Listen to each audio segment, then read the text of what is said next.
War is not just something that happens on the battlefield.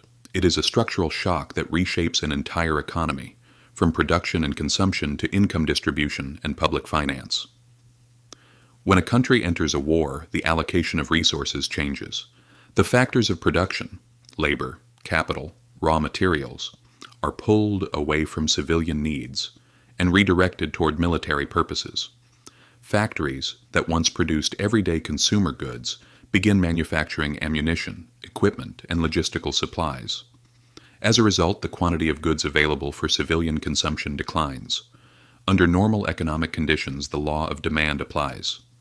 When prices rise, demand falls. But in wartime, this mechanism often reverses. The dominant force in the market is no longer rational price signals, but uncertainty and fear. As prices rise, people do not step back. They rush to buy more. The mindset becomes, if I don't buy today, it will be even more expensive tomorrow. This expectation fuels demand instead of suppressing it, creating an inflationary spiral. From the seller's perspective, the dynamics are different. Knowing that goods will find buyers under almost any condition, producers and traders tend to raise prices. When the state's capacity to regulate weakens or market transparency declines, black markets emerge. Goods are traded not at official prices but at much higher unofficial ones under conditions of scarcity. Market balance deteriorates and economic fairness suffers. Another fragile area during wartime is the market for loanable funds. In an atmosphere of uncertainty, trust declines and credit mechanisms tighten. Banks become reluctant to lend and investors avoid long-term projects. Acquiring new production equipment becomes more difficult. Even if production continues, continuity and efficiency decline under wartime conditions. Moreover, due to the intense demand pressure created by war, even increases in output often fail to eliminate the persistent sense of shortage. Public finance also comes under severe strain. A significant portion of the government budget is redirected toward defense spending. This often leads to cuts in social assistance, infrastructure projects, education, and healthcare expenditures. To finance the war, governments may increase taxes, borrow heavily, or expand the money supply. Printing money without sufficient backing accelerates inflation. Higher tax burdens reshape income distribution. Fixed income groups, civil servants, retirees, soldiers, experience a decline in real income as prices rise. Income inequality deepens and social cohesion weakens. Historical examples clearly demonstrate these dynamics. The First World War was initially expected to be short. As it dragged on, however, countries were forced to mobilize nearly their entire economic capacity for the war effort. Strict market controls were imposed. Food and raw materials were regulated.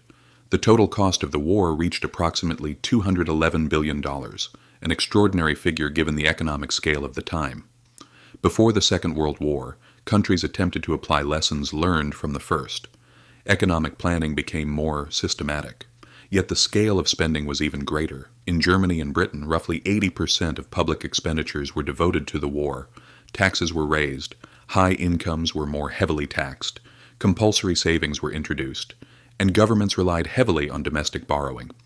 The goal was to reduce purchasing power and channel resources into war production. At the core of all this lies the concept of opportunity cost.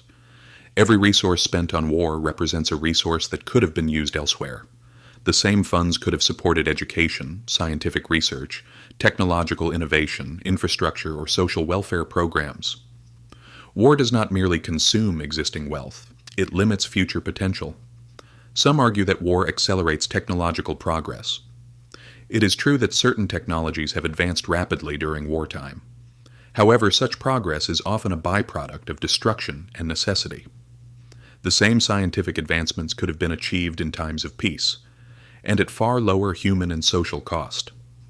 Ultimately, the economic impact of war is not confined to the period of active conflict. Costs begin during the preparation phase, intensify during the war itself, and continue through reconstruction. Physical destruction can eventually be repaired. But psychological trauma, social disruption, and demographic losses are far more difficult to reverse. Deterioration in income distribution, erosion of trust, and collective trauma represent the hidden but profound economic costs of war. Understanding the economic consequences of war ultimately means understanding resource management. Will limited resources be directed toward productive development or toward processes of destruction? That may be one of the most fundamental economic questions humanity continues to face. If you found this topic interesting and would like to explore the complex relationship between war and economics in greater depth, consider subscribing to the channel to stay updated on future analyses.